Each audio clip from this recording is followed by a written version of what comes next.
سر میرا نام محمد محی الدین ہے، میں یونیورسٹی اسٹوڈنٹ ہوں. سر ہماری جین زی جنریشن کے اندر ایز کمپیئر ٹو جو ہم سے پچھلی جنریشن گزری آج سے 10 سے 15 سال پہلے یا 20 سال پہلے، اسٹریس کا ریٹ بہت زیادہ بڑھ چکا ہے. یونیورسٹی میں ہم اپنے سراؤنڈنگز میں دیکھتے ہیں ہر دوسرا بچہ اسٹریس کا شکار ہے. سر یونیورسٹیز میں نہیں، گھر میں بھی، باہر بھی، کہیں پہ کسی بڑے نے کوئی ایسی بات کر دی ہے جو اس بچے کی یا یوتھ کی نیچر کے خلاف ہے، وہ کہتے ہیں نہیں یار مجھے یہ اسٹیٹمنٹ نہیں ملنی چاہیے تھی، ایسی اسٹیٹمنٹ کیوں ملی ہے. پھر سر وہ اوور تھنکنگ، نیگیٹو تھنکنگ، بچہ اسٹریس کے اندر موو آن کر جاتا ہے. اور سر اس کے لیے ہمارے پاس سوسائٹی میں اس طرح کاؤنسلنگ بھی نہیں ہے. تو سر سیرت نبی صلی اللہ علیہ وآلہ وسلم سے ہمیں سر اس کے ریلیٹڈ کیا ٹیچنگز ملتی ہیں کہ بینگ اے مسلم ہم اس چیز کو کیسے ہینڈل کریں اپنی لائف میں؟ میں لاجیکل جواب سے پہلے میں اس کا ایک جواب جو ہے پریکٹیکل صحابہ کرام کی زندگیوں میں سے میں لینا چاہتا ہوں.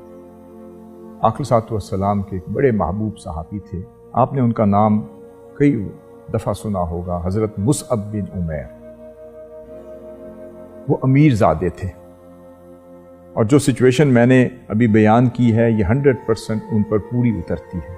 اب مصعب بن عمیر کے بارے میں کہا جاتا ہے، مختلف روایات میں آتا ہے، ان کے والدین ایک وہ وقت تھا کہ اس کو ناز اور نخرے میں پالا.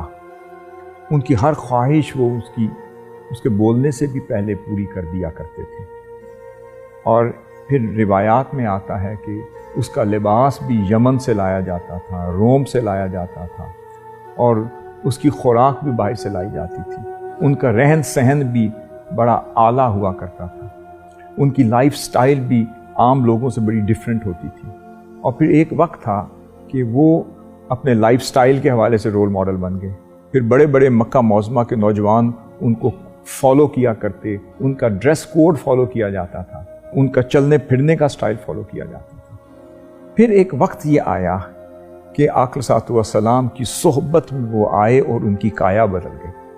اور اسلام لانے کی دیر تھی کہ ان کا مقصد حیات بدل گیا، ان کا موڈ آف لائف بدل گیا، ان کا لائف سٹائل بدل گیا، اور اب ان کی کیفیت بدل چکی تھی.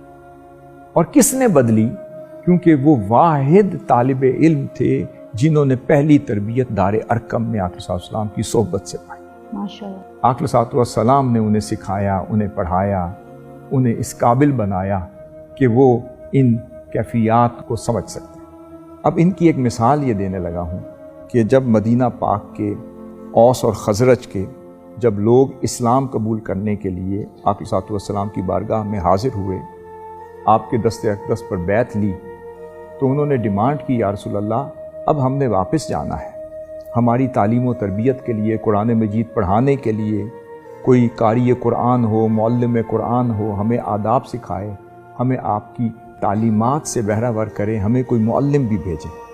آقا صلی اللہ علیہ وسلم نے پہلا داعی اور پہلا معلم بھی حضرت مصعب بن عمیر کو ہی چن کر بھیجا.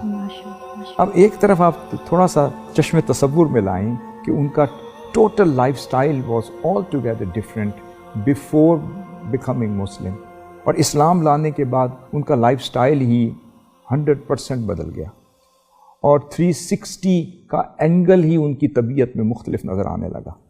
اب یہی مصعب بن عمیر ہیں کہ پھر مختلف راوی بیان کرتے ہیں کہ جب وہ مدینہ پاک میں تھے، وہاں دعوت دیتے وقت کئی دفعہ ایسے واقعات پیش آئے جہاں ان کے ساتھ زیادتی ہوئی، لوگوں نے مذاق اڑایا، لوگوں نے سخت جملے کسے.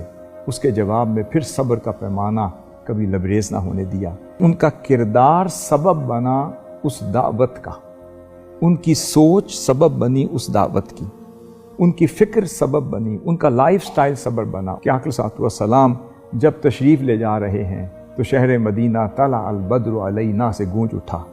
وہ جو گلی گلی محلے محلے وہ اسلام کی آواز گونجنے لگی، لوگوں کی تربیت ہونے لگی، تو لوگ تربیت یافتہ ہونے لگے، لوگ قرآن مجید کے عالم ہونے لگے، لوگ قاری قرآن بننے لگے، اور لوگ جوک در جوک اسلام میں شامل ہونے لگے، اور آقا صلی اللہ علیہ وسلم کے استقبال کے قابل ہونے لگے. تو اس کا سبب وہ نوجوان تھا کہ جن کو سمجھ آ گئی کہ اللہ نے اگر ایک نعمت لی ہے، this is the point I want to put my emphasis on, کہ ایک نعمت لی ہے جو عالم کفر میں تھی، تو اس سے بڑی نعمت دے دی ہے، اور وہ کیا ہے؟ وہ صحبت مصطفیٰ صلی اللہ علیہ وسلم، جس نے انہیں یکسر بدل دیا.